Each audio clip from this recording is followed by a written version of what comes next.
ఏమక్కయ్య? గంజలం, గోమూత్రం అంటున్నాను. గోమూత్రం. ఆవు పంచితమా? ఆ, మీ ఆ పాపకి దోసకాయ పెట్టండి, కీర దోసకాయ. ఎవరికి వేడి సార్? వేడి ఎక్కువ చెమట వస్తుంది, అది ఇంకా బాగా పనిచేస్తుంది కీర దోసకాయ. ఉష్ణం బాగా తగ్గుతుంది, తొందరగా రిలాక్స్ అవుతుంది, దేహం యొక్క దుర్వాసన కూడా పోగొడుతుంది. దోసకాయ, కీర దోసకాయ పొడవుగా వస్తుంది. ఓకే. ఆవు పంచితం చల్లడం వల్ల కూడాను శుద్ధం అవుతుంది. అగ్నిలో వేసేవాళ్ళు శుద్ధం కావడం కోసం. ఒక గ్లాస్ కానీ, ఒక చెంబు కానీ, ఒక వస్తువు ఏదైనా సరే హరిజన్స్ అట్లా ముట్టరాని వాళ్ళు, అంటరాని వాళ్ళు ముట్టుకుంటే దాన్ని బ్రాహ్మణులు మళ్ళీ తీసుకోవాలి, ఉపయోగించుకోవాలంటే వాళ్ళు నిప్పుల్లోకి వేసేవాళ్ళు. అగ్నిలోకి వేసి దాన్ని కాల్చి తర్వాత దాన్ని శుద్ధి చేసి దాన్ని కడుక్కొని వాడుకునేవాళ్ళు. అగ్నిలో వేస్తేది శుద్ధం అవుతుంది అని వాళ్ళ నమ్మకం. పూర్వకాలం నుంచి కూడా పవిత్రం చేస్తుంది కాబట్టి అగ్ని ఒక పవిత్రకారిణి అని గుర్తుపెట్టుకోవాలి మనం. అలాగే ఆవు పంచితం కూడాను శుచి చేస్తుంది, మనల్ని శుద్ధి చేస్తుంది, పవిత్రం చేస్తుంది. అలాగే మనము దేహం శౌచం అంటే బాహ్య శౌచమని, అంతర శౌచమని చెప్పుకున్నాం. బాహ్య అభ్యంతర శౌచాలు, పరిసర శౌచమని, గృహ శౌచము అని, దేహ శౌచము అని, మానసిక శౌచము అని చెప్పుకుంటూ వచ్చాం. ఈ దేహ శౌచంలోనే మనము భాగంగా ఈ యొక్క వెంట్రుకలు కట్ చేస్తూ ఉంటాం. వెంట్రుకలు కట్ చేయడము, షేవింగ్ చేసుకోవడము చేస్తుంటారు కదా. పిల్లలకు కూడాను ఏ రోజు చేయిస్తారు మీరు? ఏ రోజు చేయించడానికి ఇష్టపడుతూ ఉంటారు? అంటే ముందైతే ఆదివారాలు చేయించుకున్నాను సార్, ఇప్పుడు ఆదివారం చేయించకూడదు అంటున్నారు కాబట్టి చేయించట్లేదు. శనివారం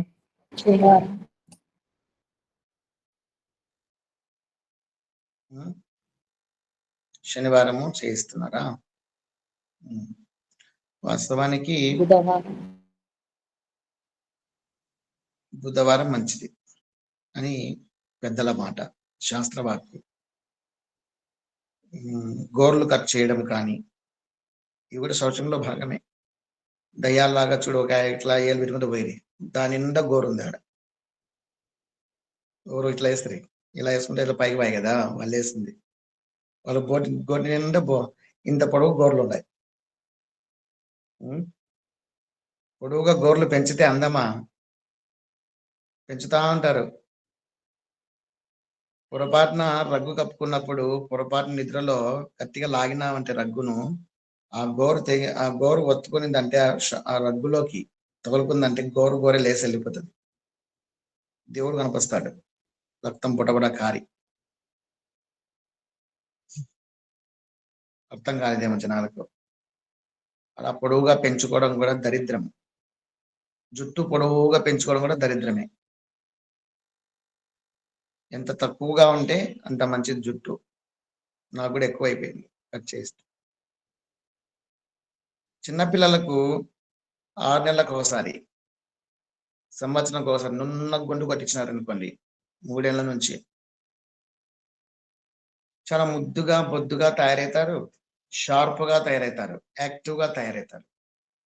ఇంతప్పుడు జుట్టు పెంచుకోవడము, ఇలా పట్టుకొని పీకితే మనిషి ఎత్తుగా ఉంచుకోవడం కాదు గొప్ప.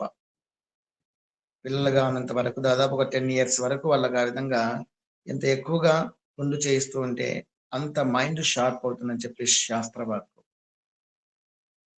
మనం ఫ్యాషన్ కొద్ది ఏం చేస్తామంటే పొడవుగా పెంచుతూ ఉంటాం పిల్లలకు కూడా చూసుకోవడానికి. పెద్దలు కూడా పెంచుతున్నారు. ఆడవాళ్ళ కథ గురించి నేను చెప్పట్లేదు, మగ పిల్లల గురించి చెప్తాను. 10 ఏళ్ల వరకు ఆడపిల్లని కూడా చూడకుండా చేయొచ్చు, లేదా 5 ఏళ్ల వరకన్నా చేయండి. వాళ్ళకి తెలివితేటలు అవసరం కదా. వాళ్ళకి గుండు చేయించకపోయినా వస్తాయిలే సార్, ఏం పర్వాలేదు అంటారేమో. ఎట్లయినా ఉండేదంత మెజారిటీ మీరే కదా. ఇళ్లలో ఎక్కడ చూసినా కనుక ఆడోళ్ళే షార్ప్గా ఉంటున్నారు, మొగళ్ళే డల్ గా ఉంటున్నాడు. అందుకే కదా సార్ ఆడాళ్ళు మీకు జోహార్లు అని.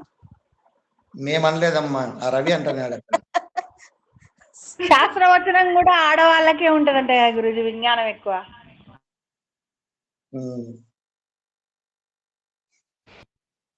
ఆడవాళ్ళే ఆధారం కదా, అందుకు. పిల్లలు జుట్టు ఎక్కువ ఉంటే జుట్టు పట్టుకొని కొట్టడానికి మాస్టర్కి బాగా అనుకూలంగా ఉంటుందని. మాస్టర్లు ఇప్పుడు కొడితే కనుక మాస్టర్లు తిరిగి కొడతారు సార్. ఆ కాలం పోయింది. జుట్టు పట్టుకొని కొడతావా, ఎంత ధైర్యం రా నీకు అని చెప్పేసి అయ్యేవారిని కాలర్ పట్టుకొని కొడతారు. ఆ కాలం పోయింది, ఇప్పుడు ఏం చిన్నికి లేదు. తొక్కేస్తుండారు సార్ సార్, తొక్కేస్తుండారు ఆడవాళ్ళు.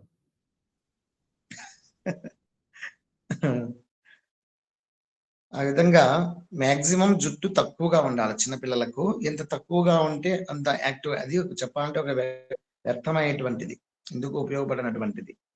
అటువంటి దాన్ని అనవసరంగా ఎక్కువ పెంచుకోవడం వల్ల దరిద్రం ఎక్కువ అవుతుంది, సోమర్తనము, ఏమరపాటు, మజ్జు, మంపరము ఇవన్నీ ఎక్కువైతాయి, అజాగ్రత్తలు ఎక్కువైతాయి. కాబట్టి మాక్సిమం తక్కువ పొడవునతో పిల్లలకు చూడాలి. ఆడపిల్లలకైతే ఇంకా 5 ఏళ్ల పైన పొడవునే ఉంచుకొని గాక, వాళ్ళకు కూడా 10 ఏళ్ల వరకు బాగా గుండు కొట్టిస్తున్నారు అనుకోండి, బాగా స్ట్రాంగ్ గా కుదుర్లు ఏర్పడతాయి. స్ట్రాంగ్ గా కుదుర్లు ఏర్పడి పొడవుగా పెరిగేదానికి ఎక్కువ అవకాశం ఉంటుంది, యాజ్ యువర్ లైక్. ఇకపోతే బుధవారం నాడైతే కటింగ్ చేసుకోవడానికి ఏ ఇబ్బంది రాదు అనే అభిప్రాయం. అమావాస్యలు, పౌర్ణములు, ఒకసారి ఏకాదశులు వస్తుంటాయి, అష్టమి వస్తూ ఉంటుంది, కొన్ని ప్రత్యేక తిథులు కూడా ఉంటాయి. అటువంటి తిథుల్లో ఈ కటింగ్ చేయించకూడదు, గోర్లు కట్ చేయకూడదు, గోర్లు కొరకకూడదు. ఇలాంటి అలవాట్లు ఎవరికి ఉంటాయి? గోర్లు కొరికేది ఎవరికి అలవాటు ఉంటుంది తెలిసిన? గోర్లు కొరికేది సైకలాజికల్ గా డిప్రెషన్ లో ఉండే వాళ్ళని గోర్లు కొరుకుతా ఉంటారు. అది ఒక సైకలాజికల్ పాయింట్. గోర్లు కొరుకుతుందంటే ఒత్తిడిలో ఉన్నారు వాళ్ళు అని లెక్క. తెలియకుండానే గోర్లు కొరుకుతా ఉంటారు. కొరికి కొరికి కొరికి ఆ గోర్లను తిని సగానికి వచ్చింటాయి గోర్లు.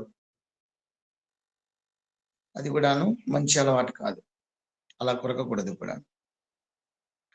గోర్లు కొరకకుండా కేవలము వారానికి ఒకసారి కానీ లేదా 15 రోజులకు ఒకసారి కానీ గోర్లు కట్ చేసుకుంటూ ఉండాల. అవి ఎక్కువ పొడవుగా ఉండకూడదు. అది బుధవారం నాడు చేస్తే ఏ దోషము లేదు. ఈ జుట్టు కత్తిరించడం కావచ్చు, షేవింగ్ చేసుకోవడం కావచ్చు, ఇత్యాదులన్నీ కూడాను బుధవారం అయితే ఏ తిథి అయినా కావచ్చు, ఏ దోషము లేదు అంటుంది శాస్త్రవాక్కు. కాబట్టి మనకు తిథులు సరిగా తెలిసి రావు. ఆ రోజు సంక్రమణ దినాలు ఉంటాయి, సూర్య సంక్రమణ దినాలు ఉండొచ్చు, నిషిద్ధ దినాలు ఉండొచ్చు. అలాంటి సందర్భాల్లో మీరు కటింగ్ చేసినారనుకోండి, దరిద్రం మొత్తం చుట్టుకునేసి ఉన్న డబ్బులను ఊరుసుకోపోతాయి. అట్లే ఇంట్లో సంపాదించి పెట్టినదంతా ఒక్కసారిగా వెళ్ళిపోతుంది. లేదా దొంగతనాలు జరగడమో, లేదా లాస్ దారిలో పోగొట్టుకోవడమో, సెల్ ఫోన్లు కానీ, డబ్బులు కానీ, ముఖ్యమైన వస్తువులు కానీ, డాక్యుమెంట్లు కానీ ఇట్లా మిస్ అయిపోవడం మన అజాగ్రత్త వల్ల. అజాగ్రత్త కారణం ఏంటంటే ఇవి ఇట్లాంటివి చుట్టుకొని వస్తాయి. అధికారులతో తలగానొప్పులు రావడము, అనవసరమైన మానసిక ఒత్తిడి, ఉద్యోగ ఒత్తిడి పెరగడము, ఇవన్నీ వస్తాయి. సోమవారం చేసుకున్నా, గురువారం చేసుకున్నా, శనివారం చేసుకున్నా ఈ ఒత్తిళ్లు పెరుగుతాయి. బుధవారం నడైతే మాక్సిమం ఏ దోషము ఉండదు. ఇంకా వీలైతే బ్రహ్మీ ముహూర్తం లోపలే పూర్తి, అంటే సూర్యుడు పుట్టే లోపలే పూర్తి చేసేసుకుంటే ఇంకా ఆ దోషము లేదు. అవకాశం ఉంటే సూర్యోదయం లోపలే చేసుకోవడం మంచిది. అది కాని పక్షంలో బుధవారం నాడే బెటర్. ఆ విధంగా శుద్ధి చేసుకోవడం వల్ల మన ఆధ్యాత్మిక ఉన్నతికి, మన ఏకాగ్రతకు, మన ప్రశాంతతకు ఏ ఇబ్బంది రాదు. అవి సరిగా అంటే మనం ఈ నియమాలు పాటించకపోవడం వల్ల ఆదివారం ఖాళీగా ఉంటారని చెప్పేది ఆదివారంపై గుండు కొట్టించేది, లేదా కటింగ్ చేయించేది, ఆదివారమే షేవింగ్ చేసుకొని చేస్తూ ఉంటారు. ఆదివారం చాలా పరమ పవిత్రమైనటువంటి దినం. ఆ రోజున మాంసం కోసి ఇంట్లో పెట్టుకోవడము. శుక్రవారము ముఖ్యమైన దినము, మహాలక్ష్మి దినము, ఆ రోజు మాంసం కోసి ఇంట్లో పెట్టుకుంటారు. మంగళవారం మంగళగౌరి దినము, ఆ రోజు మాంసం కోసి ఇంట్లో పెడుతున్నారు. మంగళవారం, శుక్రవారం అంటే ఇది ఒక పిచ్చి పట్టింది కదా. ఆదివారం అన్నా కానీ పిచ్చి పట్టింది. ఆ రోజు శుభ్రంగా ఇల్లు వాకిలి అలుపుకొని పవిత్రంగా దీపారాధన చేసి అగరబత్తులు వెలిగించి పసుపు పెట్టి నమస్కారం చేసుకుంటూ భక్తితో ఉంటే ఇంటికి లక్ష్మీదేవి అడుగులు వేస్తుంది ఇంట్లోకి. అలా చేయక ఆ దినాలలోనే మాంసం కోసం ఇంట్లో పెడితే లక్ష్మీదేవి ఇంట్లో కూడా ఉండకుండా వెళ్ళిపోతుంది బయటికి. ఇంట్లో ఉండే లక్ష్మీదేవి కూడా వెళ్ళిపోతుంది బయటికి. రోగాల పాలు కావడము, డాక్టర్ దగ్గర పోయి వేలు డబ్బులు పెట్టడం, వేలు డబ్బులు పెడుతున్నారు. అదే రోజుల్లో తినేది 2-3 రోజులకే రోగాల పాలు అయ్యేది, పోతుంది డాక్టర్ల దగ్గరికి. ఇప్పుడు బెంగళూరు పోయినారనుకోండి, దగ్గరగా ఉండే వాళ్ళందరూ బెంగళూరులో డాక్టర్లు అందరూ ముక్కుంటున్నారు, భగవంతుడా ఈరోజు మాకు మంచి కేసులు చిక్కని డబ్బు ఉండే వాళ్ళే అని. ఊరికి వస్తే చాలు స్వామి, పెద్ద సమస్యలు ఏమి ఉండక్కర్లేదు వాళ్ళకి, కేవలం తలనొప్పిని రానియను స్వామి చాలు, మేము చూసుకుంటాము. ఏ లోటు లేకుండా వాళ్ళకు ఏ ఇబ్బంది లేకుండా అన్ని రకాల పరీక్షలు చేసి, అవసరం ఉన్నా లేకపోయినా అన్ని రకాల పరీక్షలు చేసి, ఎంత లేదన్నా కనీసం అంటే 10,000 మేము బిల్లు చేసుకుంటాం స్వామి. అంతా నీ దయా మా భాగ్యం తండ్రి. బాగా డబ్బున్న వాళ్ళు, కొద్దిగా సమస్యలతో ఉండే వాళ్ళందరూ మా దగ్గరికి వచ్చి చూడండి, లేదా నువ్వే సమస్య సృష్టించి పంపించండి, మేము చూసుకుంటాం వాళ్ళ కథ అని చెప్పేసేసి ముక్కుంటున్నారు. అందువల్ల దేవుడు ఏం చేస్తాడు, భక్తులకు వశుడైపోతాడు కదా. పరమ భక్తులు వీళ్ళందరూ డాక్టర్లు పంపిస్తున్నాడు.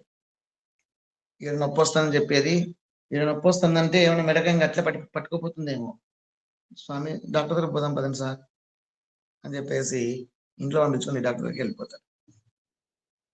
డాక్టర్ ఏం మడి పట్టుకుందా, నరాల వీక్నెస్ ఏమైనా ఉందేమో, స్కాన్ చేయాలి, ఎక్స్రే తీయాలి, ఏమైనా తగిలిందా, సరేదా అని చెప్పేసి ఎక్స్రేలంట, స్కానింగ్లంట, బీపీలంట, షుగర్లు, రక్త పరీక్షలు, నాడీ వ్యవస్థకు సంబంధించిన టెస్టింగ్, గుండెలో ఏమైనా హార్ట్ ప్రాబ్లం ఏమైనా ఉందా, ఆ కోణంలో కూడా చూడొచ్చు కదా, చూడాలి కదా మేము, కాబట్టి అది కూడా పరీక్ష చేస్తాం. ఎంఆర్ఐ చేస్తారు సార్ ఇక్కడ. ఎంఆర్ఐ అక్కే దగ్గర పోతే ఎంఆర్ఐ కూడా చేస్తా అంటే చూడండి.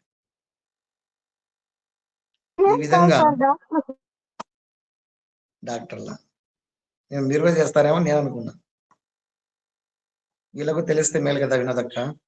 అందుకోసం డాక్టర్లు అందరూ ఎంఆర్ఐలు చేయరు, వాళ్ళు వేరే సపరేట్గా ఉంటారు. ఈ డాక్టర్లు వాళ్ళకి రెఫర్ చేస్తారు మీలాంటి వాళ్ళ దగ్గరికి. మీ దగ్గరికి వాళ్ళు వస్తారు, పక్కనే పెట్టుకుంటారు కదా మీరు, ఆ ఎంఆర్ఐ స్కాన్ చేసి పంపిస్తారు. ఆ విధంగా అన్ని రకాల టెస్టులు చేసి ఈస్నోఫిల్స్ ఎక్కువ ఉన్నాయని, ప్లాట్లెట్స్ ఎక్కువ ఉన్నాయని ఏదో ఒకటి చూపించేది, రక్తం తక్కువ ఉందని, దీనికి ఇన్ని మాత్రలు రాసిస్తానని 4 రోజులు వాడాలా అని చెప్పేసి 4 రోజులకు మందులు రాస్తారు. దానిలో పవర్ ఉంటుందా ఉన్నది దేవునికే ఎరుక. 4 రోజుల తర్వాత మళ్ళీ ఒకసారి రావాలి, మళ్ళీ ఒకసారి చెక్ చేస్తాం తగ్గిందా లేదా చూసి. అప్పటికి తగ్గలేదంటే సర్జరీకి మీరు సిద్ధంగా ఉండండి. సర్జరీకి ఎంత డాక్టర్ గారు 2 lakhs కావచ్చు అప్రాక్సిమేట్. ఎక్స్ట్రా 20,000 పెట్టుకోనండి, ఎంతకైనా మంచిది. ఫారిన్ నుంచి డాక్టర్ వస్తాడు, ఒకవేళ ఆయనకు అపాయింట్మెంట్ దొరకకపోతే మనం కొద్దిగా ఎక్స్ట్రా పెట్టాల్సి వస్తుంది, చూసి పెట్టుకోండి అని ఇంత సింపుల్ గా చెప్పేస్తారు. ఈ జనాలు తిక్క జనాలు ఉన్నట్ల, చిన్న బాధకు కూడా పరిగెత్తకుండా పెద్ద హాస్పిటల్ పోయేది, అదో పెద్ద ఘనకార్యం అన్నట్ల. ఆ రిపోర్ట్లను చూపించేది ఇంటి పక్కన, ఆ ఇంటి పక్కన, ఈ ఇంట్లో బయట వాళ్ళకి అందరికీ వాట్సాప్ లో పెట్టేది, లేదా పక్క పోయి చూపించేది. చూడక ఎంత పెద్ద స్కానింగ్ తీసినారో, పైనుంచి కింది దాకా తిక్కలలో వేల డబ్బులు పోసి పెట్టేస్తున్నారు వ్యర్థంగా, చిన్న దాంట్లో. 100 రూపాయలు ఇంటి దగ్గరికి వస్తే, అమ్మా ఈ విధంగా ఏదో దేవాలయం కడుతున్నాము, లేదా వృద్ధాశ్రమం ఉంది, ఒక దానం చేయండి అని వస్తే 100 రూపాయలు తీసి బయటికి ఇచ్చేదానికి 100 సార్లు ఆలోచన చేస్తున్నారు. 100 సార్లు. 1,00,000 రూపాయలు ఖర్చు వస్తుందంటే వెనకామలు చూడకుండా, ఏం పర్లేదు డాక్టర్ గారు, వాళ్ళకి ఆరోగ్యం బాగైతే చాలు, తీసుకోండి, బాగా చూడండి, బాగా చేయండి, తొందరగా కోలుకోవాలంతే. ఏంటి కర్మ, నువ్వు 100 రూపాయలు దాతరమాలు చేసినావంటే నీకు భవిష్యత్తులో 1000 రూపాయలు ఖర్చు వచ్చే దరిద్రము, అనారోగ్యం, ఆ దుస్థితి నీకు రాదని తెలియదు.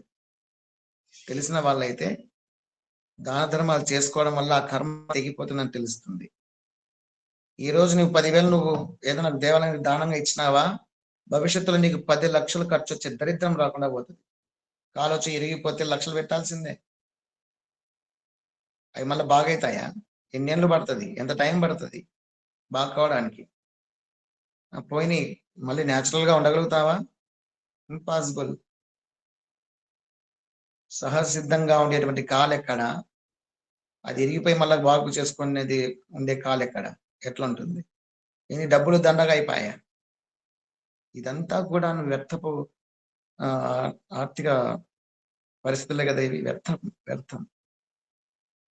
దేవుని కార్యక్రమాలకో, దేవాలయాలకో, పూజా కార్యక్రమాలకో, యజ్ఞాలకో, యాగాలకో, అన్నదానాలకో, అన్న సత్రాలకో, ఆశ్రమాలకో, గురువులకో, బ్రాహ్మణులకో నీవు ఇచ్చేటువంటి దానము నిన్ను కాపాడుతుంది, ఇటువంటి దుస్థితుల నుంచి రానివ్వకుండా చేస్తుంది.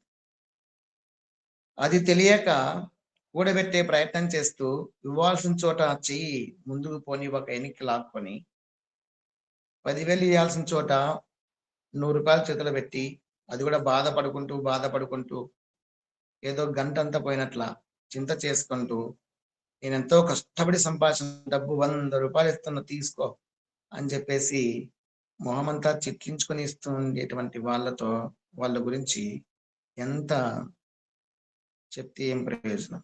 వాళ్ళకి జ్ఞానం కలగదు. అలాంటి వాళ్ళ డబ్బులని ఎలా పోతాయంటే ఇలాగే పోతుంటాయి. అయినా సంతోషంగా ఉంటుంది. ఇలా పోవడం సంతోషం. దాన ధర్మాలు చేస్తే వచ్చేటువంటి సంతోషం కంటే డాక్టర్లకు పెట్టే డబ్బుతో వచ్చే సంతోషం ఎక్కువ. వాళ్ళకి ఆనందం. ఎందుకు అంటే పలానా వాళ్ళ క్షేమం కోసం పెట్టినా, నా భార్య క్షేమం కోసం పెట్టినా, నా కొడుకు సంతోషం ఆరోగ్యం కోసం పెట్టినా అనేసి రకరకాల వీళ్ళ భావాలు ఫీల్ అవుతూ ఉంటారు. అవన్నీ డబ్బులు వ్యర్థమైపోయినాయి కదా, వేస్ట్ గా, పరోపకారానికి లేకుండా, లేదా దేవుని కార్యక్రమాలకు లేకుండా అని అనుకోరు. ఈ పరిస్థితి ముందే మనము పరోపకారానికో, దాన ధర్మాలకో, అన్నదానానికో, దేవాలయాలకో, అన్న సత్రాలకో, ఆశ్రమాలకు ఇచ్చి ఉంటే ఇంత ఖర్చు అంటే దానికి 100 రెట్లు దరిద్రం వచ్చి పడుతుంది ఇవ్వకపోతే. అదే నువ్వు 100 రూపాయలు నువ్వు దానం చేసావంటే దానికి 100 రెట్ల ఫలితం నీకు వస్తుంది భవిష్యత్తులో. నువ్వు 1000 రూపాయలు దానం ధారాళంగా ఇచ్చావా, 1,00,000 రూపాయల ఖర్చు నీకు భవిష్యత్తులో రాకుండా పోతుంది. అనవసరమైన ఖర్చు వచ్చి నెత్తిన పడకుండా పోతుంది. అది తెలియక జనాలు ఏం చేస్తున్నారంటే దాన ధర్మాలు చేసేది ఏందో గంటంతా పోగొట్టుకున్నట్లుగా ఫీల్ అవుతున్నారు.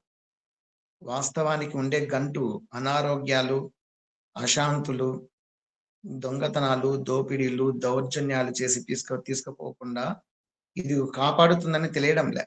మన గంటును దౌర్జన్యాలు, దోపిడీలు చేసి తీసుకుపోతుంటే ఏం చేస్తావు నువ్వు? ప్రాణం మీదకి వస్తాయని చెప్పి నోరు మూసుకొని ఇస్తావా లేదా? అలా ఇచ్చేదానికంటే సగౌరవంగా 1000 రూపాయలు దానం చేస్తే పుణ్య కార్యక్రమానికి ఎంత మంచి జరుగుతుంది. అలా చేసి తెలియకపోవడం వల్ల దాన్ని నిలబెట్టే ప్రయత్నం చేస్తారు. 1000 రూపాయలు నిలబెట్టే ప్రయత్నం చేయడం వల్ల 1,00,000 రూపాయలు భవిష్యత్తులో రోగాల రూపంలో వచ్చి పీక్కపోతూ ఉంటే సంతోషంగా కళ్ళిగిలిస్తూ రెప్పల పనులిగిలిస్తూ ఆనందంగా ఇచ్చేస్తున్నారు డాక్టర్ల దగ్గర. అందుకే తెలిసిన వాళ్ళు చేసేది ఏమిటంటే దాన ధర్మాలు చేయాల్సి వచ్చిన సందర్భం వస్తే ఏమాత్రం వెనక్కి తగ్గకుండా శక్త్యానుసారం దానం చేస్తారు. ఆ పుణ్యరాశి భవిష్యత్తులో మనకు ఇబ్బందుల పాలు కానివ్వకుండా కాపాడుతుంది, రోగాల పాలు కానివ్వకుండా కాపాడుతుంది, దొంగల పాలు కాకుండా, దౌర్జన్యాల పాలు కాకుండా, హంతకుల పాలు కాకుండా మన జీవితాన్ని సంరక్షిస్తుంది. అది తెలిసిన వాళ్ళు చేసే పని. ఈ విధంగా ఇటువంటి దరిద్రాలన్నీ డబ్బు రూపంలో కావచ్చు, వస్తు రూపంలో కావచ్చు, మనకు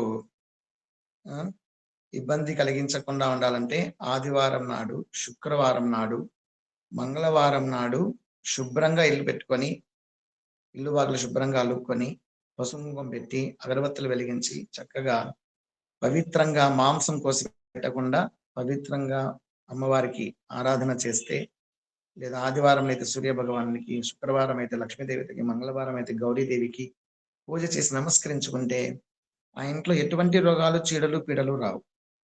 సుఖ సంతోషాలతో వర్ధిల్లుతారు. మాంసాహారం భుజించాలనుకుంటే కనుక బుధవారం తీసుకోండి, దోషం లేదంటుంది శాస్త్రవాది. బుధవారం వారి ఇష్టం. తర్వాత సార్ ఒక చిన్న డౌట్ సార్. ఇప్పుడు ఇండ్ల దగ్గరికి వస్తుంటారు కదండీ సార్. ఆ గుడి నిర్మాణం చేస్తున్నాము అలాగా అని చెప్పేసని. వాళ్ళలో ఎంతమంది నిజమో, ఎంతమంది అబద్ధమో అది మనకు తెలీదు గదండీ సార్. ఒక్కొక్కసారి ఒకే రోజు ఇద్దరు, ముగ్గురు వచ్చింటారు. ఒకరికి ఇచ్చింటాము. ఇంకా మిగతా వాళ్ళకి ఇవ్వము. అలాంటప్పుడు వాళ్ళు పంపించిన తర్వాత మనసు కొంచెము కష్టంగా అనిపిస్తుంది. వీళ్ళేమన్నా నిజమో లేకుంటే అబద్ధం చెప్తున్నారో, వీళ్ళకి ఇవ్వలేదు. ఏమైనా తప్పు చేశామా అని అనిపిస్తుంది. అది ఏమన్నా దోషం కిందికొస్తుందా? లేకుంటే ఏంటి సార్? యద్భావం తద్భవతి. Okay sir. ఒకటి. రెండోది వచ్చేసి భగవద్గీతను కేంద్రంగా చేసుకొని ఆలోచన చేస్తే కర్మణ్యేవాధికారస్తి మా ఫలేషు కదాచన. 2వ అధ్యాయంలో 47వ శ్లోకం చూడండి. భగవద్గీతలో 2వ అధ్యాయంలో 47. కర్మణ్యేవాధికారస్తే మా ఫలేషు కదాచన మా కర్మ ఫలహేతుర్భూ మాతే సంగోస్త్వ కర్మని.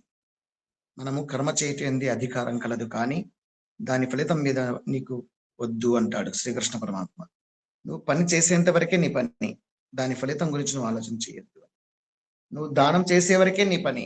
తర్వాత వాళ్ళు ఉపయోగించుకుంటారా, పాడు చేసుకుంటారా, దాన్ని వ్యర్థం చేసుకుంటారా, లేదా తాగుతారా, మనకు అనవసరం. నీకు ఇవ్వాలని మనసు వచ్చిందా, అవకాశం ఉందా, అనుకూలం ఉందా, కృష్ణార్పణం లేదా శివార్పణం, సాయినాథార్పణం, రామార్పణం అని ఇచ్చేయడమే. Okay sir. అలా ఇచ్చి నువ్వు చెప్పాల్సింది భగవంతుడికి అర్పిస్తున్నట్ల. వాళ్ళలో భగవంతుడు ఉన్నాడు. భగవంతుని ప్రేరణ లేకుండా ఎవరు ఏమి చేయలేరు. అది అందరికీ తెలిసిన విషయమే, మీకు అందరికీ. శివుని ఆజ్ఞ లేనిదే ఏమీ జరగదు కదా. కాబట్టి ఆయన అనుమతితోనే ఇవన్నీ జరుగుతున్నాయి.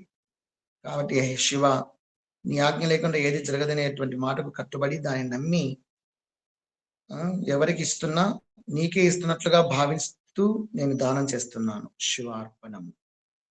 అది వాళ్ళకు ఒకవేళ దురుద్దేశంతోనే వాళ్ళు వచ్చినప్పటికీ అది వాళ్ళకు మంచి చెయ్యని, వాళ్ళ మంచికే ఉపయోగపడని అని నీ సంకల్పాన్ని భగవంతునితో చెప్పుకోండి. తద్వారా నీకు ఫలితం అనేది రాలేదు అనే ఫీలింగ్ నీకు అక్కర్లా. ఇంకోటి ఏమై భగవంతుడు చెప్పేది, ఫలాపేక్ష రహితంగా నువ్వు దానం చేయంటున్నాడు. నువ్వు చేసే కర్మ ఏదైనా సరే ఫలాపేక్ష రహితంగా. నాకేం లాభం వస్తుంది, పుణ్యం వస్తుంది ఇటు ఇస్తే, వీళ్ళు తాగుడుపోతులేమో మనకు తెలియదు కదా, ఇలాంటి వాళ్ళకి దానం చేస్తే మనకేం లాభము, పాపమే కదా అంటే, నీకు పాపం వస్తుందా పుణ్యం వస్తుందా నువ్వు ఆలోచన చేయకుండా, ప్రతిఫలము అనుకోకుండా, దాని గురించి యోచన చేయకుండా దానం చేయమంటున్నాడు భగవంతుడు. దానమనే కాదు, ఏ పని చేసినా కానీ కదా, నువ్వు ఏ పని చేసినా ప్రతిఫలము ఆశించకుండా, ఊహించకుండా నువ్వు చేయాలనుకున్న సత్కర్మం వినిపించలేదు గురువు గారు. కనపడుతుంది.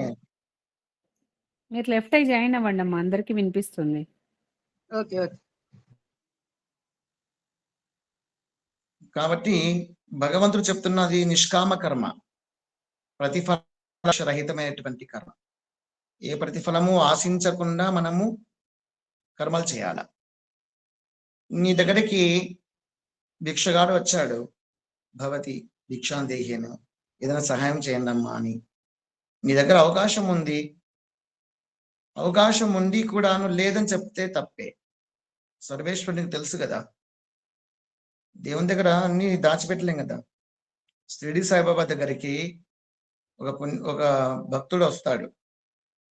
బాబా వారి దర్బార్లో కూర్చొని ఉంటారు చావిట్లో.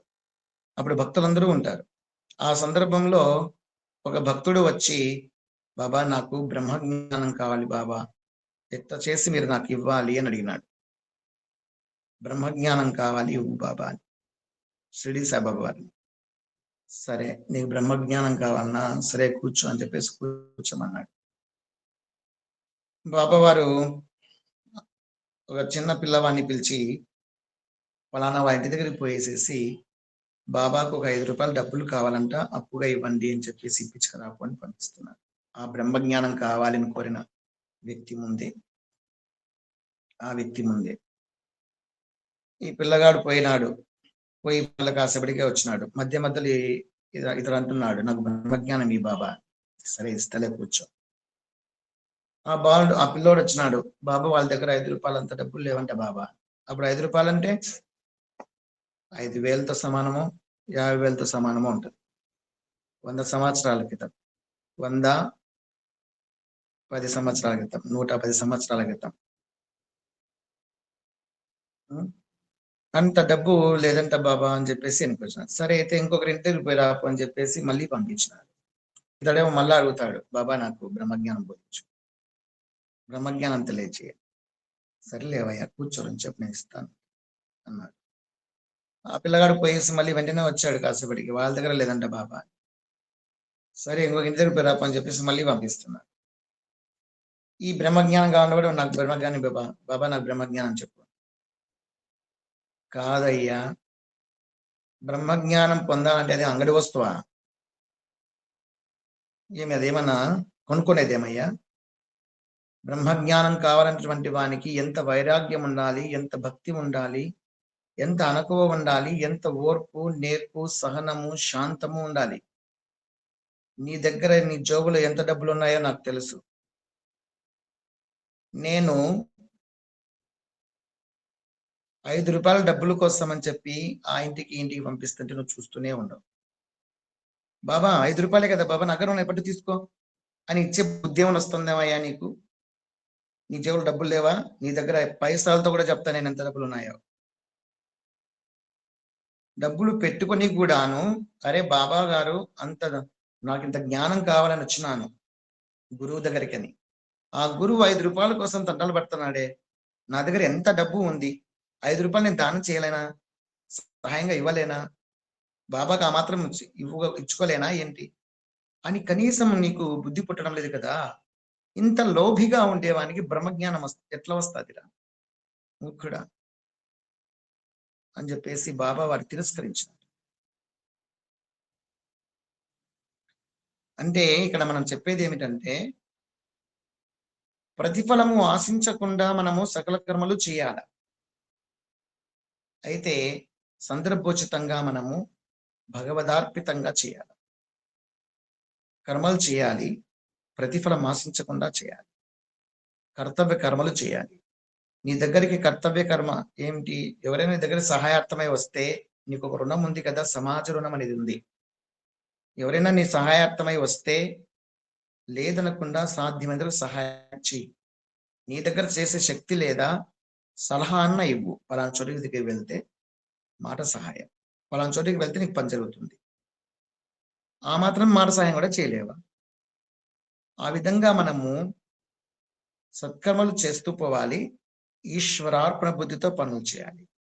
నీ ఇంటి దగ్గరికి వచ్చారు, ఏదో దేవాలయం కడుతున్నామనే వస్తారు, విరాళం ఇమ్మనే వస్తారు. అయితే మన సంకల్పం బాగుండాల. వాళ్ళు ఏ విధంగా రాని దేవాలయం కట్టినగా తీసుకుంటారు లేదా? వాస్తవానికి అలా వస్తున్నారంటే వాళ్ళ సంసారం జరగకపోతే కూడా వస్తుంటారు కూడా.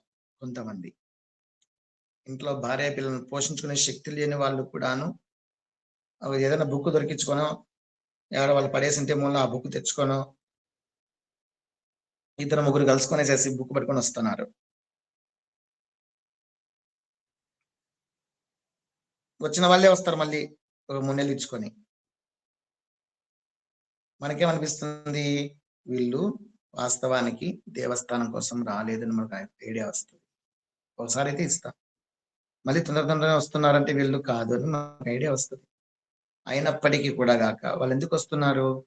చేత కాకనో, పోషించుకోవడం సాధ్యం కాకనో వస్తున్నారు. కాబట్టి మన ధర్మం ఏంటి? లేదనకుండా ఇవ్వాలి. నువ్వు 5,000 ఇవ్వాలని అనిపించుకుని ఆ చెయ్యి, 5,000 ఇచ్చేటువంటి చెయ్యి. కనీసం ఒక 500 ఇచ్చి పంపించు. 500 తీసుకొని ఆడేం చేస్తాడు? ఆలోచన చెయ్యి. 500 వచ్చిందని చెప్పి సంతోషంగా పోతారా? ఏదో హోటల్ కూర్చొని శుభ్రంగా తింటారా అనుకున్నా, ఓ ప్రాణికి భోజనం పెట్టిన పుణ్యం అని నీకు వస్తుంది కదా. అది కూడా పుణ్యమే కదా. లక్షణంగా భోజనం చేస్తున్నాడు, లేదా తాగుతాడా? త్రాగని. ఒక ప్రాణికి తృప్తి కలిగించినావు, అది అనారోగ్యం చేస్తుందా, ఆరోగ్యం చేస్తుందా నీకొద్దు. వాడు మందే తాగుతాడా, అన్నము భోజనం చేస్తాడా, లేదా ఇంటికి తీసుకొని పోతాడా, లేదా ఇంకొకరు పోయిస్తాడా, మనకు అక్కర్లే.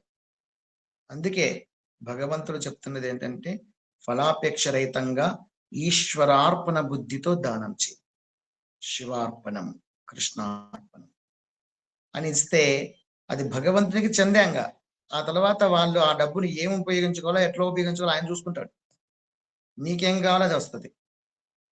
నీకే ఫలితం రావాలో అది భగవంతుడు ఇస్తాడు. కాబట్టి కర్మణ్యేవాధికారస్తి.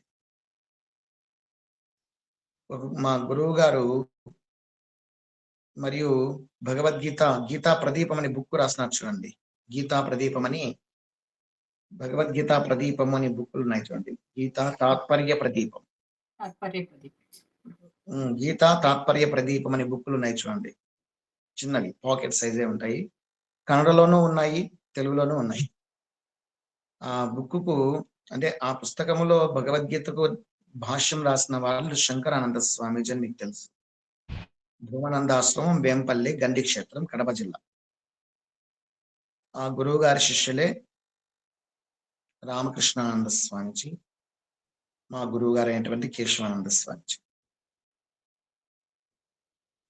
ఒక సందర్భంలో వీళ్ళందరూ కూడా శంకరానంద స్వామిజీ, రామకృష్ణానంద స్వామిజీ, మా గురువు గారు అయినటువంటి కేశవానంద స్వామిజీ, ఇంకా ఇంకొక గురువు అయినటువంటి శివరామానంద స్వామిజీ, వీళ్ళందరూ కూడాను విజయవాడకు వెళ్ళారు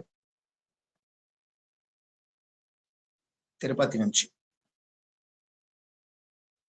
విజయవాడకు పోయేసేసి అక్కడ ఏదో ప్రోగ్రామ్ ఉంటే పూర్తి చేసుకున్నారు. తిరిగి మళ్ళీ తిరుపతికి వచ్చినారు. అలా వచ్చి ట్రైన్లో వచ్చినారు, ఆగినారు. ట్రైన్ ఆగింది. వీళ్ళు దిగుదామని చెప్పి అనే బ్యాగులు తీసుకుంటుంటే ఒక వ్యక్తి టక వచ్చేసి, స్వామి స్వామి, కాషాయవసలు కట్టుకున్నారు వీళ్ళందరూ. స్వామి స్వామి, నేను తీసుకొస్తాను స్వామి, నేను మోసుకొని పోతాను స్వామి, మాది రిక్షా ఉంది స్వామి, మాది రిక్షా ఉంది, నేను మోసుకొని పోతాను అని చెప్పేసి బ్యాగులన్నీ తానే తీసుకుంటానంట. దబా. సర్లే, ఇంకా ఎట్లయినా ఇది ఎక్కాల్సిందే కదా రిక్షా.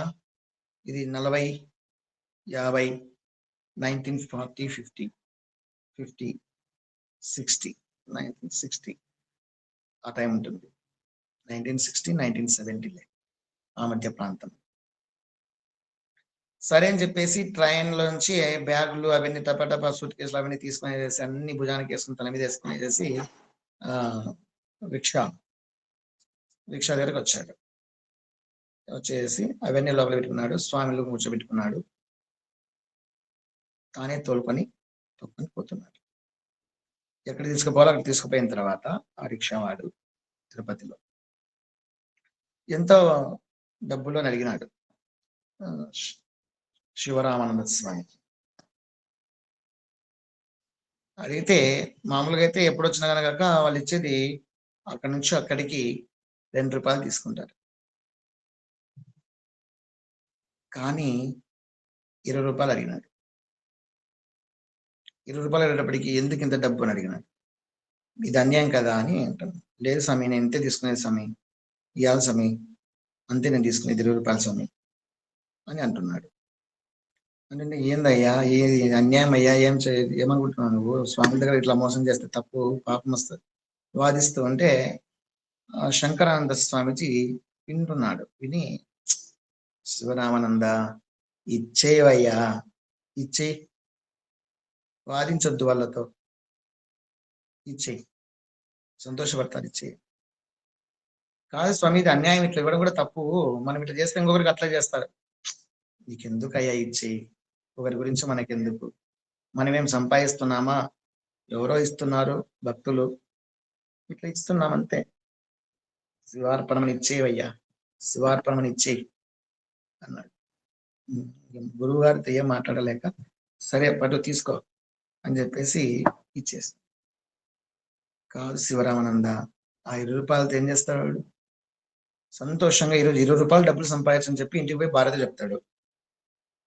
ఈరోజు ఇంకా ఎక్కువ తెచ్చుకుంటారు. కూరగాయలు కావచ్చు, పండ్లు కావచ్చు, లేదా మాంసం కావచ్చు, వాళ్ళకి ఇంటికి కావాల్సిన వస్తువులు ఎక్కువ కొనుక్కొని పోతాడు. 20 రూపాయలు, 2 రూపాయల దగ్గర 20 రూపాయలు వచ్చిందంటే 10 రెట్లు ఎక్కువ వచ్చినట్ల. లేదా బట్టలు కొనుక్కొని పోతాడు, డబ్బులు దండికి వచ్చినాయని చెప్పి. అది కూడా ఆనందమే కదా, అది కూడా వాళ్ళ సంతోషమే కదా. మనం ఉండేది ఎందుకయ్యా? 10 మందికి సంతోషం కలిగించడం కాకపోతే సాధు సంతులు అంటే ఏమి? 10 మందికి మేలు చేసే వాళ్ళము, సంతోషం కలిగించే వాళ్ళమే కదా సాధు సంతులు అంటే. ఇచ్చేవాడు దేవుడు. ఇస్తాడులేవయ్యా, పదం పద అని చెప్పేసి పిలుచుకుని వెళ్ళిపోయాడు. సరిగ్గా మళ్ళీ 5-6 ఏళ్ళ తర్వాత అదే పరిస్థితి మళ్ళీ రిపీట్ అయింది. ఎక్కడికి పోయారు, ట్రైన్లో దిగినారు. మళ్ళా అదే వ్యక్తే వచ్చినాడు. వచ్చి స్వామి నేనే తీసుకుపోతాను స్వామి అని చెప్పేసి మళ్ళా అన్న ఎత్తుకున్నాడు. మరే నువ్వు వద్దురా అంటున్నా కానీ కాక, లే స్వామి నేనే తీసుకున్నాను స్వామి అని చెప్పేసి మళ్ళీ తీసుకున్నారు. అలాగే రిక్షాలోకి వేసుకున్నారు, స్వామి కూర్చోబెట్టుకున్నారు, తీసుకున్నారు.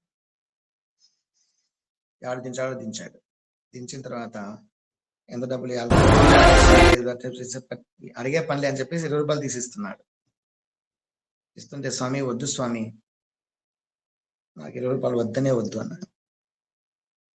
ఎందుకు ఏమి అన్నాడు అంటే, స్వామి మీ పుణ్యాన నాకు పండంటి బిడ్డ పుట్టింది. ఆ బిడ్డను చూసుకుని హ్యాపీగా ఉంటున్నా అని అంటున్నాడు. ఏంటయ్యా మా పుణ్యాన్ని అంటావు అని. కాదు స్వామి, 5 ఏళ్ల క్రితం మీరు వచ్చినప్పుడు 20 రూపాయలు తీసుకున్నా, 2 రూపాయలకు బదులు. అప్పుడు మా భార్య హాస్పిటల్లో ఉంది, ఆపరేషన్ చేయాలన్నారు. ఎలా డబ్బులు వస్తాయనేసి భగవంతుని తలుచుకొని వచ్చాను. దేవుళ్ళలాగా మీరు కనపడ్డారు. ఎక్కువ టైం లేదు కాబట్టి అడిగి తీసేసుకున్నాను. ఆ డబ్బులు కట్టాను, ఆపరేషన్ చేస్తున్నారు. సంతోషంగా తల్లి బిడ్డ ఇద్దరు బాగున్నారు. మీ దయ వల్లే మేము బాగున్నాం స్వామి. మీరు ఎప్పుడన్నారా అండి నాకు కనపన్నారంటే నేను చచ్చేంత వరకు మేము ఉచితంగానే నేను మీకు సేవ చేసుకుంటాను అని ఆనంద బాష్పాలు రాలుస్తూ ఉంటే ఆ స్వామిజీ, శంకరానంద స్వామి శిష్యులు తిరిగి చూశారు. అప్పుడు విషయం అర్థమైంది శిష్యులకి. అందువల్ల వాళ్ళు ఏం చేస్తారా అనేది మనకు అక్కర్లేదు. కర్మణ్యేవాధికారస్తే మా ఫలేషు కదాచన మా కర్మ ఫలహే దుర్భూః మాతే సంగోస్త్వ కర్మని. కర్మ చేయటేందే మనకు అధికారం కలదు, కానీ కర్మ ఫలం మీద మనకు ఆశ వద్దు. ఇది మనం అలవాటు చేసుకోవాలి. నీకెంత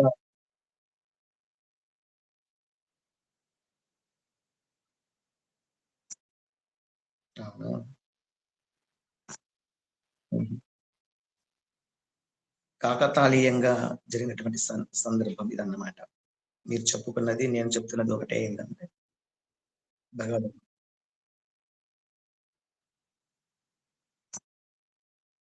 భగవంతుడు అప్పలం చేశాడు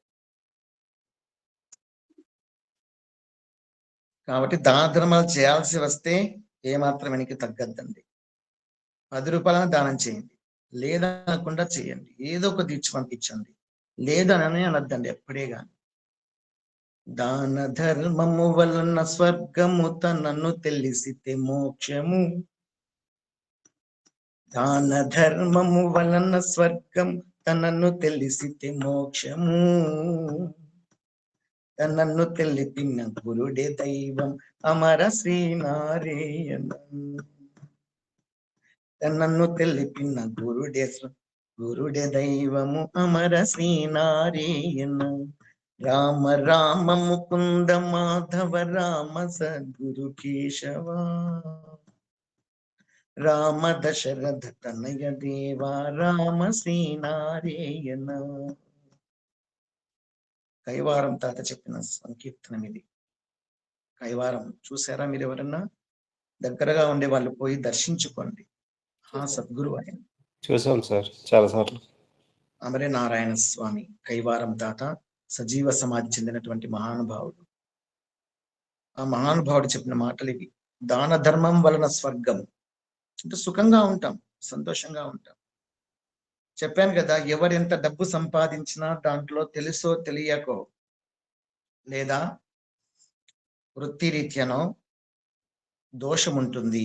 ఎంత నువ్వు నిజాయితీగా, ఎంత పద్ధతిగా, ఎంత ధర్మంగా, ఎంత న్యాయంగా డబ్బు సంపాదించినా దాంట్లో అంత కాస్తో కూస్తో దోషం ఉంటుంది.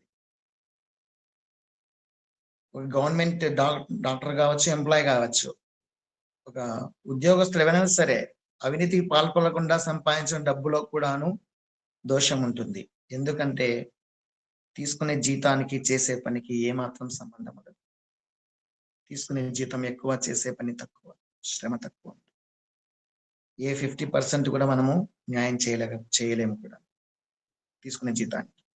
అలాంటప్పుడు దోషం లేకుండా అలా ఉంటుంది. ఈ విధంగా సంపాదనలో ఎంత నిజాయితీ సంపాదించినా దాంట్లో దోషం ఉంటుంది. కాబట్టి ధర్మశాస్త్రాన్ని ప్రకారము నీవు 100 రూపాయలు సంపాదించావా, 90 రూపాయల సంసారాన్ని వాడుకో, 10 రూపాయలు తీసిపెట్టు. పరోపకారానికో, పుణ్య కార్యక్రమాలకో, దాన ధర్మాలకో ఇచ్చేయి, కూడబెట్టు. అలా తీసిపెట్టి కొంత మొత్తం అయిన తర్వాత దేవాలయానికి ఒకే మొత్తం ఇచ్చేసి, లేదా ఒక ఆశ్రమానికి ఇచ్చి, ఒక గురువుకి ఇచ్చి, ఒక బ్రాహ్మణునికి, పేద బ్రాహ్మణునికి ఇచ్చి, లేదా పేదగా ఉండేటువంటి నిరుపేదలకు దానం చేయి. అది నిన్ను కాపాడుతుంది. అది దోషం చెప్పాలంటే ఆ దోషం పక్కకు పోతుందని అర్థం. ఆ దోషం పక్కకు పోతోందని అర్థం. షిరిడి సాయిబాబా వారి సన్నిధానానికి ఎంతమంది భక్తులు వస్తుంటారు, పోతూ ఉంటారు, దక్షిణ ఇస్తూ ఉంటారు. బాబా వారు కూడా భిక్షాలను పోతూ ఉంటారు ప్రతిరోజు. మధ్యాహ్న వేళ బాబా వారు షిరిడి సాయిబాబా వారికి సమాధి చేసినటువంటి వాడ పేరు ఏం పేరు? బూటివాడ. బూటివాడ. ఆ బూటివాడ నిర్మాణంలో ఉంది. ఇంకా దాన్ని కట్టించింది ఎవరు? గోపాలరావు భూటి. అందుకే ఆయన పేరు మీదనే దానికి ఆ పేరు వచ్చింది, ఆ మందిరానికి. ఆ మందిర నిర్మాణం చేసేటప్పుడు బాబావారి స్వయంగా వాళ్ళ స్వప్నంలో కనబడి కట్టించమని చెప్పినాడు. అది కృష్ణ విగ్రహాన్ని ప్రతిష్ఠించడం కోసం అని చెప్పాడు. ఆ కృష్ణుడే బాబావారిని తెలియక తర్వాత మనకందరికీ అర్థమైంది. తన కోసమే ఆ మందిరం నిర్మించమని చెప్పాడని. ఆ విధంగా కట్టించేటప్పుడు మధ్యాహ్న సమయంలో ఒకసారి వచ్చి కొన్ని సలహాలు సూచనలు ఇచ్చేసి నేను భిక్షకు వెళ్తున్నానని చెప్తాడు. అని వెళ్తున్నానని చెప్పి వెళ్తూ ఉంటే గోపాలరావు భూటి అక్కడే ఉన్నాడు, పెద్ద కోటీశ్వరుడు. ఆ పెద్ద మందిరాన్ని అప్పట్లోనే కొన్ని లక్షలు పెట్టి కట్టిస్తున్నాడు తన సొంత డబ్బుతో. ఆ భూటికి బాధ అయిపోయింది, కాళ్ళకు అడ్డంగా పడుకున్నాడు. లేదు బాబా, నిన్ను పోనివ్వని, నేను భిక్షకు అని. ఎందుకు భూటి, ఎందుకు ఆ విధంగా చేస్తున్నావు అన్నాడు బాబా. కాదు బాబా, మాకెంత అవమానకరం అవుతుంది. కోరితే పంచభక్ష పరమాన్నాలను బంగారు పల్లెరంలో తెచ్చి పెట్టడానికి మేము సిద్ధంగా ఉన్నాం. నువ్వు విధంగా జోల పట్టుకొని భిక్షాటకు పోవడం మాకు ఏమాత్రము సగౌరవంగా లేదు, బాధాకరంగా ఉంది. అందుకే మాకు ఇష్టం లేదు, మీరు భిక్షకే పోకూడదు అన్నాడు. అప్పుడు బాబా వారు నవ్వుతారు. నవ్వి, భూటి ఇదేనా నన్ను అర్థం చేసుకున్నది? నేను భిక్షకు పోతున్నది నా కోసం అనుకుంటున్నారా? కానే కాదు. నేను భిక్షకు పోయినప్పుడు ఆ గృహస్థులు నాకు వేసేటువంటి రొట్టెలో చిల్లర వాళ్ళు చేసుకున్న పాపాలు నాకు వేస్తున్నారు. వాళ్ళు ఏమనుకుంటుంటారు, నాకు దానం చేస్తున్నాను అనుకుంటారు. ఆ దానం వల్ల పుణ్యం వస్తుందని వాళ్ళు అనుకుంటారు, అది సత్యమే. కానీ నాకు వేస్తున్నటువంటి ఆ దక్షిణ, ఆ రొట్టెలు నాకు వాళ్ళు చేసుకున్న పాపాలు వేస్తూ ఉంటారు. ఆ రొట్టెల రూపంలో వాళ్ళ పాపాలను నేను స్వీకరించి వాళ్ళకు పుణ్యాన్ని పంచిపెట్టడానికి వెళ్తున్నాను. ఇది దీనిలో ఉండే అంతరార్థం. మరి ఇప్పుడు నేను వెళ్ళమంటారా వద్దంటారా అన్నాడు బాబావారు. అనగానే, బాబా మీరు భిక్షాటంలో ఇంత అంతరార్థం ఉందా? క్షమించు బాబా, ఈ అజ్ఞానికి తెలియక ఈ విధంగా నీకు ఎదురు పలికినాడు, నన్ను మన్నించు బాబా అని చెప్పేసి పాదాలకు నమస్కారం చేసుకుని వెళ్ళాలి బాబా, మీరుండబట్టి ఈ ఊరు ఇంత మాత్రం ఉంది అని చెప్పేసి బాబా వారిని పంపిస్తాడు. ఆ విధంగా మనం చేసేటువంటి దాన ధర్మాలు ఏంటివంటే మన పాపాన్ని కడిగేసుకోవడమే. మన పాపాన్ని కడిగేసుకోవడమే. మనం చేసేటువంటి దాన ధర్మాలు ఏంటివంటే మన పాపాలు కడిగేసుకోవడమే. కావాల్సినంత పుణ్యం కావాలనుకుంటే, కొన్ని పాపాలు నశించాలంటే, కొన్ని కర్మలు తెగిపోవాలా అంటే, మనశ్శాంతి లభించాలి అంటే, సంపాదన ఇంకా రావాలి అంటే దాన ధర్మాలు దండిగా చేసుకుంటూ ఉండాలి. ఉన్న దాంట్లోనే దానం చేయాలి, ఉన్న దాంట్లోనే. అందుకే చెప్తున్నా 10%, 90% నీ సంపాదనలో 90% నీవు వాడుకో, నీ సంసారానికే వాడుకో. 10% కనీసం అంటే 10% దాన ధర్మాలకు ఉపయోగించకపోతే, అది కూడా నిలబెట్టే ప్రయత్నం చేస్తే ఏనాడో ఒకనాడు మొత్తం మొత్తం ఆ 10% పాటు 100% ఈడ్చుకుపోతుంది. అల్లుడి రూపంలోనో అల్లుడు రూపంలోనో కొడుకులు వ్యర్థమైనటువంటి ఆ కార్యకలాపాలు ఉంటాయి కదా, కొన్ని పార్టీలు పనికిమాలిన పార్టీల్లో పోగొట్టుకోవడమో, లేదా కొడుకులు పోయేసి కొన్ని కేసుల్లో చిక్కుకోవడం వల్లనో, లేదా కొడుకులు పోయేసి కొన్ని పంద్యాలు అనవసరమైనటువంటి వ్యర్థమైనటువంటి బెట్టింగ్లు పెట్టుకొని ఓడిపోవడం చేతానో, లేదా యాక్సిడెంట్ల ద్వారానో, అనారోగ్యాల ద్వారానో, దొంగల దోపిడిదారుల తోడానో, ఏదో విధంగా డబ్బు అనేది కొట్టుకుపోతుంది తప్పది నిలబడదు, వ్యర్థమైపోతుంది. ఏది మంచిది చెప్పండి? 10% దానం చేసుకోవడం మంచిదా, 100% లాస్ చేసుకోవడం గొప్పదా? ఇప్పుడంతా బాగానే ఉంటది. 20 ఏళ్ళు 30 ఏళ్ళు 40 ఏళ్ళ వరకు నీకు 50 ఏళ్ళు 60 ఏళ్ళు వచ్చేంత వరకు డబ్బులు నిలబడుతూనే ఉన్నట్టుగా కనబడుతుంది. 45 50 నుంచి మొదలవుతుంది, వరద పారుతుంది, ఉండే డబ్బులు అన్ని వరదలాగా కొట్టుకుపోతుంటాయి. చెప్పండి.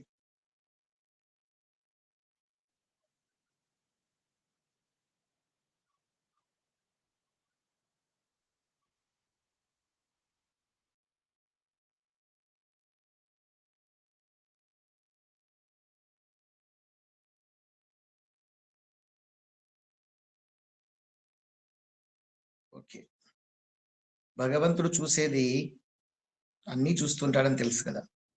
మన స్థాయికి తగ్గట్టుగానే మనం దాన ధర్మాలు చేసుకోవాలి. మన స్థాయికి తగ్గట్టుగా దానం చేస్తేనే దాని ఫలితం ఉంటుంది. మించి చేయాలనేది ఏం లేదు. అట్లా కూడా కాకుండా మనకు లేకపోయినా పర్వాలేదు అనుకొని దానం చేసే వాళ్ళు కూడా ఉన్నారు, వాళ్ళు గొప్పవాళ్ళు. మీకు భాగవతంలో ఒక సంఘటన ఉంది. ఆ ఒక సంఘటన చెప్పేసి నేను ముగించేస్తాను. 5 నిమిషాలు టైం పడుతుంది, తద్వారా మీకు స్పష్టంగా అర్థమవుతుంది. సత్తుప్రశ్నుడు అనేటువంటి ఒక భక్తుడు ఉంటాడు. సత్తుప్రస్తుడు అతడు చాలా పేదరికం, అంటే చాలా పేదరికం. అతడు, అతని భార్య, అతని కొడుకు, అతని కోడలు, నలుగురే ఉంటారు. పెద్ద పూరి కూడా చేసుకుని ఉంటారు. వాళ్ళు పొలంలో రాలి పడినటువంటి, అంటే పంట అంతా కోసుకుపోయిన తర్వాత రాలి పడింటాయి చూడండి గింజలు, అలాంటి గింజలు మాత్రమే ఏరుకొని వచ్చి వాటిని పేలపిండిలాగా చేసుకొని నీళ్లు కలిపి వేడి చేసుకుని ఉడికించుకొని తినేటువంటి వాళ్ళు. తెలిసి అర్థమైంది కదా. ఎవరిని దానం అడగరు వాళ్ళు. దానం అడగడం వల్ల కూడా రుణపడతాము అనేటువంటి ఫీలింగ్. కాబట్టి వాళ్ళు ఏం చేస్తారంటే పొలాల్లోకి వెళ్తారు పంట అంతా కోసిన తర్వాత. వాళ్ళకి వ్యర్థమైపోయింటాయి చూడండి, రాలి పడినటువంటివి. జొన్నలు కోసినప్పుడు జొన్న గింజలు రాళ్ళు పడి ఉంటాయి, కంకులు అక్కడక్కడ పడిపోయి ఉంటాయి. వాళ్ళు పెద్దగా పట్టించుకోరు రైతులు. పంట బాగా పండినప్పుడు శనక్కాయలంతా పీకేస్తారు, కొన్ని భూమిలో వెళ్ళిపోయి ఉంటాయి, దున్నినప్పుడు బయటపడతాయి. దున్నినా పెద్దగా పట్టించుకోరు కొన్ని చోట్ల. అవన్నీ ఎరుకొచ్చుకునేది, వాటితో వాళ్ళ పోషణ చేసుకునేటువంటి వాళ్ళు. వాళ్ళకు ఒక పూట దొరకడమే కష్టం, గంజి కాసుకొని తినడమే కష్టం. అత్యంత పేదరికాన్ని అనుభవిస్తున్నటువంటి మహానుభావులు చాలా పుణ్యాత్ములే, కానీ వాళ్ళకి పేదరికం ఆ విధంగా ఉంది. అటువంటి సత్తుప్రస్తుడు ఒకరోజు తెచ్చుకున్నటువంటి గింజలు అన్ని దొరికింటే అవి తెచ్చుకున్నారు. వాటిని పేలాలుగా ఎంచుకొని ఇసురుకొని దాంట్లోకి నీళ్లు వేసి కాస్త ఉడికించి దాన్ని తినడానికని నలుగురు విస్తరలో పెట్టుకున్నారు. అంతంత వాళ్ళకి అప్పటికే 3 రోజుల నుంచి భోజనం లేదు. 3 రోజులు అంతా 10 రోజుల నుంచి దొరకలేదు ఏమి గింజలు. 11వ రోజు వాళ్ళు కూర్చున్నాడు. చెప్పాలంటే ఆ రోజు కాసిన దొరికింది. నలుగురు పెట్టుకొని కూర్చొని, హో అన్నపూర్ణేశ్వరి మాత, మాకు దోషమేమో తెలియదు కానీ 10 రోజుల నుంచి పస్తులో ఉండి ఈనాడు మమ్మల్ని కరుణించినావమ్మా. ఈ కాసింత ఆహారము మా కడుపులో నిండి మాకు శక్తిని ప్రసాదించుగాక, మాకింత భక్తి జ్ఞాన వైరాగ్యాలే ప్రసాదించుగాక అని చెప్పేసి అన్నపూర్ణేశ్వరి మాతకు నమస్కారం చేసుకుని ప్రార్థన చేసుకుని చేతిలో నీళ్ళు వేసుకుని ఆచమనం చేసి కృష్ణ అర్పణం తాగి అలా నోట్లో పెట్టుకుందామని కొంత తీసుకొని నోట్లో పెట్టుకుందామని లోపలే భవతీ భిక్షాందేహి అని ఎవరు వచ్చారు. అమ్మ ఆకలిగా ఉంది. ఒకరినొకరు చూసుకున్నారు నలుగురు. చూసుకొని కనులతోనే సాగ తరిగిపోయింది. నలుగురు లేచినారు. లేచిపోయి వచ్చిన వ్యక్తిని చూసి చాలా బక్క చిక్కి ఉంటే, అయ్యో పాపం చాలా బక్క చిక్కి ఉన్నాడని చెప్పేసి, ఎవరు నాయన అంటే, ఆకలితో అలమటిస్తున్నానండి, 3 రోజుల నుంచి భోజనం లేదు, మీ దగ్గర ఏమైనా దొరికితే పెట్టండి అని చెప్పేసి అడుగుతాడు. అవునా నాయన, సంతోషం, వెళ్ళి కాళ్ళు కడుక్కునిరా, భోజనం ఏర్పాటు చేస్తాం అని చెప్పేసి స్నానం చేయడానికి కాళ్ళు కడుక్కోడానికి అవకాశం ఇచ్చారు. పోయి కాళ్ళు చేతులు కడుక్కొని వచ్చారు. వచ్చి కూర్చునగానే ఒక విస్తర పెట్టారు. ఒకరిని తెచ్చి పెట్టారు. ముందు తనదే పెట్టాడు ఆయన. మీరు చక్కగా భోంచేయాలని కూర్చున్నప్పుడే నేను వచ్చి మీకు ఇబ్బంది కలిగిస్తున్నానేమో, మీరు మీ ఆకలిని నేను ఇబ్బంది కలిగిస్తున్నానేమో అంటాడు. మాకు 10 రోజుల నుంచి ఆకలిగా ఉంది, మీకు 3 రోజులదే కదా. 10 రోజులు ఆకలితో ఉండడం వల్ల మేము అలవాటు పడ్డాం ఆకలికి. 10 రోజుల ఆకలి కంటే 3 రోజుల ఆకలి ఎక్కువ ఇబ్బంది కలిగిస్తుంది ఆయన. ముందు భోంచి, ఏం పర్వాలేదు, చింతించవద్దు, సంతోషంగా తృప్తిగా భోంచి అని చెప్పేసి ఒక విస్తర పెట్టాడు తనది. అది తిన్నాడు. ఆకలి తీరలే. ఇంకా కావాలని చెప్పి చూస్తాడు. చూస్తే తన భార్య తెచ్చిపెట్టింది ముందర తన భాగం. అది తింటాడు. మళ్ళీ తీసి చూస్తాడు. తన కొడుకు తెచ్చిపెడతాడు. దాన్ని తిన్న తర్వాత తన కోడలు తెచ్చిపెడుతుంది. అంతా అయిపోయింది. నలుగురు తెచ్చిపెట్టారు. అది కూడా సంతోషంగా, మొహం చిట్లించుకునో బాధపడో కాదు. ఇచ్చేవాడు భగవంతుడు ఉన్నాడు. ముందు ఒకటి ఆకలి తీరుద్దాం, అదే పుణ్యం కదా అని చెప్పేసి నలుగురికి మంచి అవగాహన ఉంది, మంచి హృదయం వాళ్ళది. అందువల్ల ఇచ్చేశారు. ఇంకా అడిగితే ఏం చేయాలని చెప్పేసి ఒకరి ముఖం చూసుకుంటూ ఉన్నారు. తృప్తిగా సంపూర్ణంగా పెట్టలేకపోతున్నామని బాధపడతాడు. అందులోనే ఆయన త్రేపడం జరుగుతుంది. నీళ్లు త్రాగుతాడు. తృప్తిగా ఉంది స్వామి అని చెప్పేసి నమస్కరిస్తాడు లేచి. అమ్మయ్యా, ఇంకా అడిగితే తేలేకపోయే వాళ్ళము, వీడు తృప్తి పడ్డాడు, చాలు సంతోషం అని చెప్పేసి చేతులు కడుక్కోవడానికి నీళ్ళు ఇచ్చి బయటికి పంపిస్తే బయటికి పోయి చేతులు కడుక్కొని బయట లోపలికి వస్తాడు.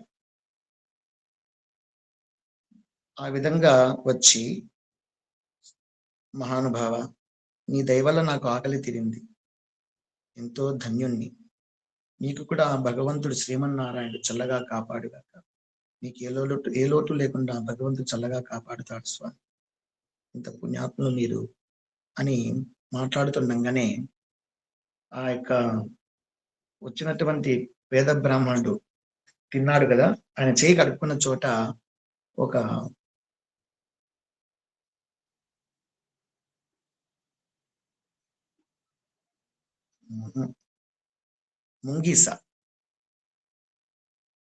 ముంగీస పాముతో పోట్లాడేటువంటి ముంగీస వస్తుంది. ఆ ముంగీస వచ్చి ఆ నీళ్ళలో తేలుతూ అలా అలా అలా పొర్లుతుంది. ఆ చేయి కడుక్కున్న నీళ్ళల్లో పొర్లగానే ఒళ్ళంతా బంగారు వర్ణం అయిపోతుంది. జిగజిగలు మెరిసిపోతా ఉంది. ఇంకా సగము పొర్లితే గాని ఇంకా దానికి సరిపోవడంలే, అంటే పూర్తిగా బంగారు వర్ణం కావాలని దానికి ఆశ. ఆడ తేలితే, ఆడ మునిగితే కాస్త అలా పొర్లితే సగం శరీరము బంగారు వర్ణం తేలింది. అది చూసింది కోడలు. చూసి మామగారు అది చూడండి అని చూపిస్తుంది. చూపిస్తే ఇదేమి విచిత్రము, ఈ బంగారు ముంగిస ఎలా వచ్చింది అని మాట్లాడుతుండగానే ఆ యొక్క వచ్చినటువంటి అతిథి యమధర్మరాజులాగా ప్రత్యక్షమవుతాడు. సాక్షాత్తు ధర్మమూర్తి, ధర్మదేవత ప్రత్యక్షమై, మహానుభావ, నీ భక్తిని నేను పరీక్షించడం కోసం ఇక్కడికి వచ్చాను. ఆ ముంగీస తన శరీరాన్ని బంగారు వర్ణం లాగా మార్చుకోవాలని ఆశపడ్డది.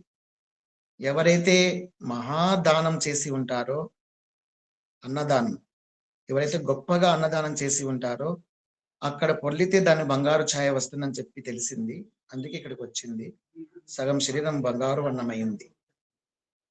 నీ యొక్క పుణ్య ప్రభావం చేత, నువ్వు కట్టుకున్న ఈ పుణ్య ప్రభావం చేత దానికి అంత బంగారు వర్ణం వచ్చింది. నీ జీవితం చరితార్థమయ్యింది, నీవు సశరీరంగా స్వర్గానికి అర్హుడవు అని చెప్పేసి వాళ్ళు ఆశీర్వదిస్తారు. ఆ విధంగా తన దగ్గర లేకపోయినప్పటికీ తన దగ్గర తినడానికి మాత్రమే ఉన్న తండ్రి తాను అలాగే తాను కూడా తినకుండా 10 రోజుల నుంచి పస్తుండే వాళ్ళు కూడాను అవతల వాళ్ళు ఆకలిని వస్తే ఇచ్చేసినారు. మనకు లేకపోయినా పర్వాలేదు, ఎదుటి వారు బాధల్లో ఉంటే చూడలేమని చెప్పి ఇవ్వగలిగినామా, దాని ఫలితం చాలా అమోఘంగా ఉంటుంది. వాళ్ళు అప్పటికప్పుడే దివ్య శరీరాలు దాల్చి స్వర్గలోకాన్ని నుంచి ఒకటి రథం వస్తుంది, ఆ బంగారు రథంలో వాళ్ళు స్వర్గానికి వెళ్తారు. ఎంత అదృష్టం స్వామి మాకు అని చెప్పేసి ఆనందంగా వెళ్ళిపోతారు. ఈ విధంగా దానం అనేది కూడాను, డబ్బు ఉన్నవాడు 1,00,000 రూపాయలు దానం చేసినా అదేం పెద్ద దానం కిందికి రాదు. కూలి పని చేసేటువంటి వాడు 100 రూపాయలు ఇస్తే దాన్ని మించిపోతాం, 1,00,000 రూపాయలు మించిపోయే ఫలితం ఆయనకు వస్తుంది. ఇది తెలుసుకోవాల్సిన మనం. వాళ్ళ శక్తిని బట్టి వాళ్ళ స్థాయిని బట్టి పేలపిండే పెట్టినా గానే కాక సత్తుప్రస్తుడు కేవలము పేలపిండి పెట్టినాడు ఉడికించినటువంటి, అదే అతనికి స్వర్గాన్ని ఇచ్చింది, అది కూడా సశరీరంగా. కోటీశ్వరు అనేటువంటి వాళ్ళు ఎంత దానం చేసినప్పటికీ దాని ఫలితం అంత ఉండదు. దాంట్లో ఎంతో దోషంతో కూడిన డబ్బు, అతని పాపం కడిగేసుకోవడం కోసం చేసేది. డబ్బు ఉన్నవాడు దానం చేస్తున్నారంటే వాని పాపం కడిగేసుకోవడం కోసమే, తెలుసో తెలియకో వచ్చిన దోషం కడిగేసుకోవడం కోసమే డబ్బులు ఇస్తుంటారు. కానీ లేనివాడు దానం చేస్తున్నాడంటే అందులో పవిత్రత ఉంటుంది, వాళ్ళ కష్టార్జితం ఉంటుంది, భక్తి ఉంటుంది, డబ్బు యొక్క విలువ ఉంటుంది, విలువ తెలిసి అతడు దానం చేస్తుంటాడు. తనకు కూడా లేకుండా చేస్తున్నారంటే దానికి ఇంకా ఏమని చెప్పచ్చు, ఏ దోషము లేని, ఏ కల్మషము లేని పరమ పవిత్రమైనటువంటి దానం అవుతుంది. అది భగవంతునికి తొందరగా ప్రీతిపాత్రం అవుతుంది. భగవంతుని దృష్టిలో పడడానికి ఇదే అదను అవుతుంది అని తెలియచేస్తూ ఈ 4 మాటలు నానోట పలికించినటువంటి ఆ దేవదేవుడు శ్రీకృష్ణ పరమాత్మ పాద పద్మాలకు పుష్పాలుగా సమర్పిస్తూ మనకందరికీ త్రికరణ శుద్ధిని, త్రిగుణాతీత స్థితిని, స్థిత ప్రజ్ఞతను, విశాలమైన హృదయాన్ని, ప్రశాంతమైన జీవితాన్ని, లోక కళ్యాణకారక బుద్ధిని, ఆంతరంగిక భక్తులకు ఉండవలసిన అన్ని అర్హతలను ఆ సర్వేశ్వరైన శ్రీకృష్ణ పరమాత్మ మనకందరికీ ప్రసాదించుగా కానీ మనసా వాచ కర్మణ ప్రార్థిస్తూ ఇంతటితో ముక్తాయం చేస్తాను. హరి ఓం తత్సత్. ఓం సహనా భవతు, సహనౌ భునక్తు, సహ వీర్యం కరవావహై, తేజస్వినావధీతమస్తు.